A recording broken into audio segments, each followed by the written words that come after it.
Welcome to lesson number 2. In this lesson, we will be painting a stormy sky pouring down rain onto a field of grass.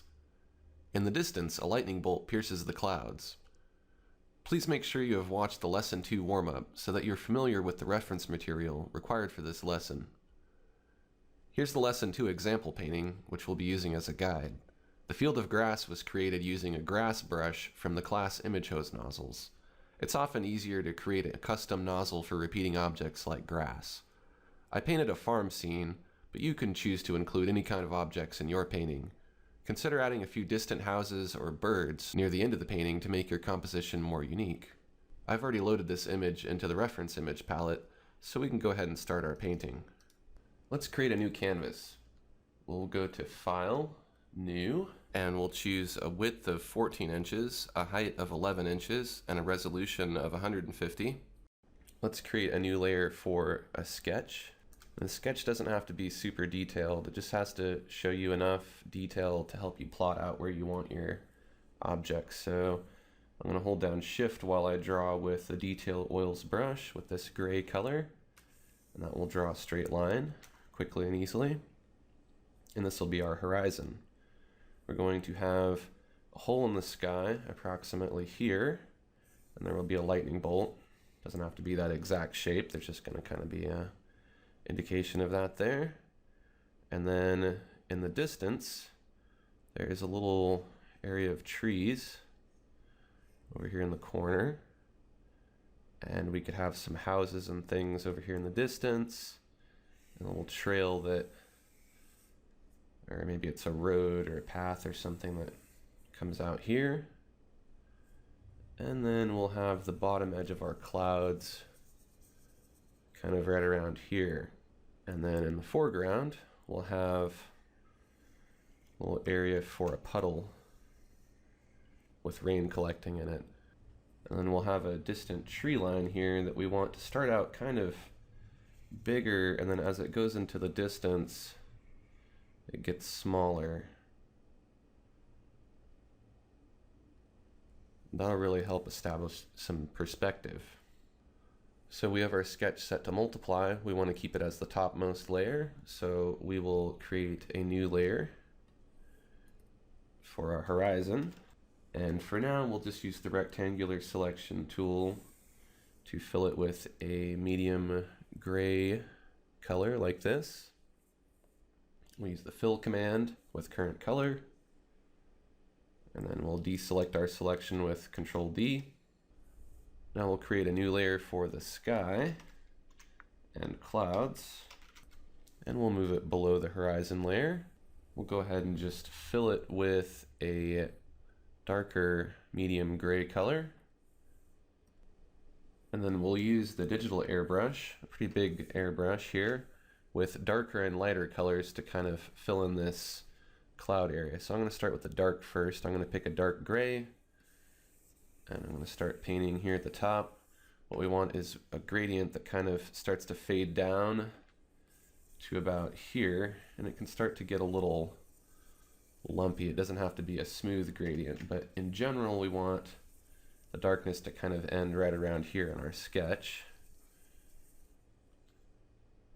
And then there is some backlighting going on where this is a daylight storm, so it looks really dark in the sky because the clouds are blocking the sunlight, but it's not actually night. That's why the field is very bright.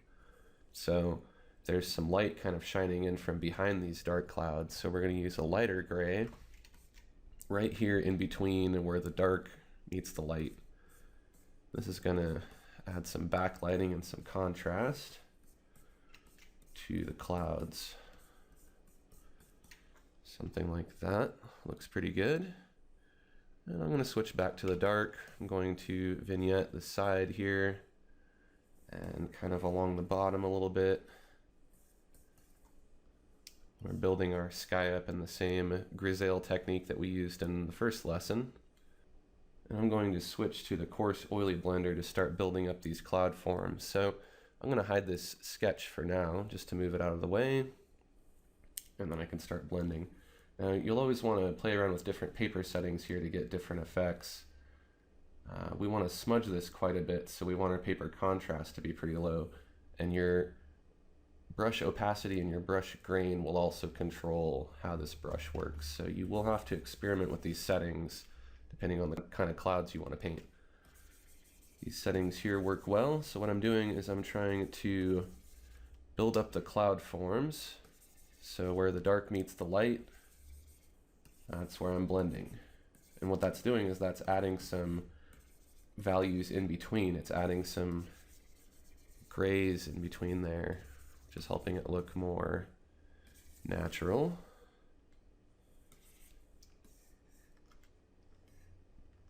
And if you really want to blend this up and make it look like clouds, you can use this hurricane or the turbulence brush. So I'm going to try the hurricane real quick. A little goes a long way with this. You don't want to overdo this because it's going to look unnatural. It's going to look too surreal. So you want to add a little bit, and then you want to blend it a little bit more using the coarse oily blender and the diffuse blur brush so that it's not so warped looking. I'm going to switch to the diffuse blur and lightly just blend it up a little bit here and there. I think I might add some darker areas up at the top here, so I'm going to switch to a darker gray. Just throw in a little more dark area here. I'm going to blend it up with the coarse oily blender. So you can make a really rough looking sky quite easily with this combination of brushes. Now let's add a light area for the lightning bolt that's peeking through the clouds here. So we'll use a light gray, and it will be right around here. So you want to keep the top edge pretty sharp and pretty bright, and then have the light just kind of fade out underneath it, like so. And of course you can go through and blend it with the coarse oily blender. Keep the top edge pretty sharp. And the bottom edge you don't have to really worry about too much. We'll just do this down here. We'll use the diffuse blur to lightly blend it. Now we have a nice opening in the clouds here. And if you need to anywhere else, you can go ahead and lighten it. Now you can always go back to this layer and lighten it and darken it as much as you need to. And this is known as a nonlinear workflow, when you can go to something and you can go back to earlier parts of it and make changes. Let's add another layer for some smaller clouds that will be on the horizon. This will be a multiply composite method. We'll pick a dark gray and we will use the jitter airbrush with a small brush to put in some clouds here that are on the horizon. And then we'll blend them with the coarse oily blender. We'll just focus on the top edges. And then we'll use the diffuse blur to lightly blend them up a little bit. And then you can take down the layer opacity to blend them into the background a little bit better. So now we can go ahead and add a glaze of color over our grisaille clouds. So we will create a new layer.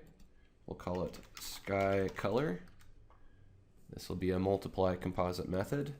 We'll start with a blue-violet color, something like this. We'll fill the canvas with current color. I think that looks good. And then we will select a deeper blue and the digital airbrush. We want a pretty big airbrush for this. We just want to make the top a little bit more blue. Something like that looks good.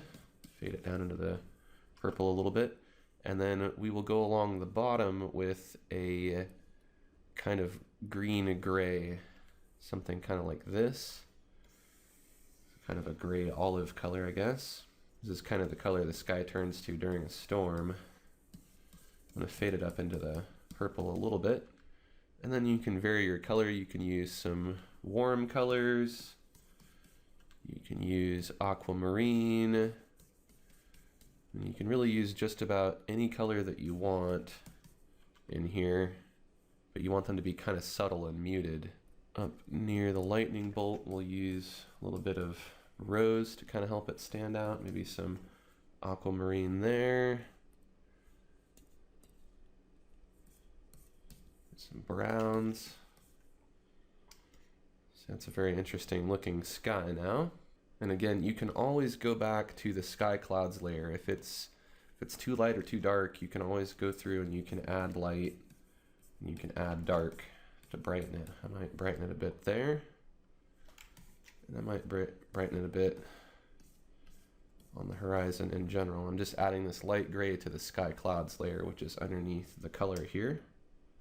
So I think that looks pretty good for the sky. Let's work on the tree line that's in our sketch here.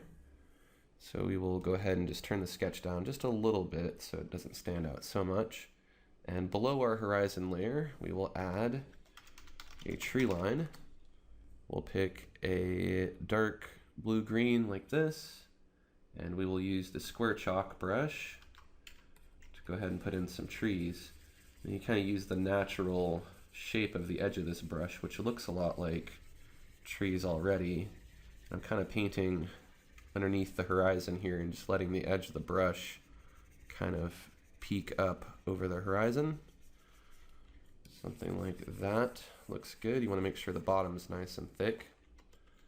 That will work for the distant trees.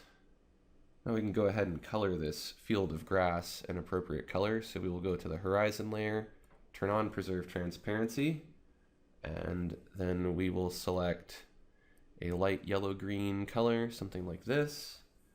And we will go ahead and use the scratchboard tool to fill it in. And then we will select the square chalk brush along with some color variability in the hue. And if we paint over it with this, it's going to give the grass a little bit of yellow and green variance in color.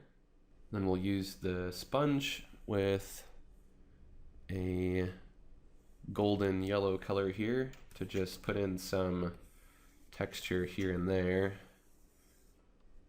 It gives it a little more color variability. And we will use the diffuse blur to blend horizontally to just kind of blend this into the grass a little bit more. This just makes it look like grass of a different color or dead grass. Just makes it look more natural.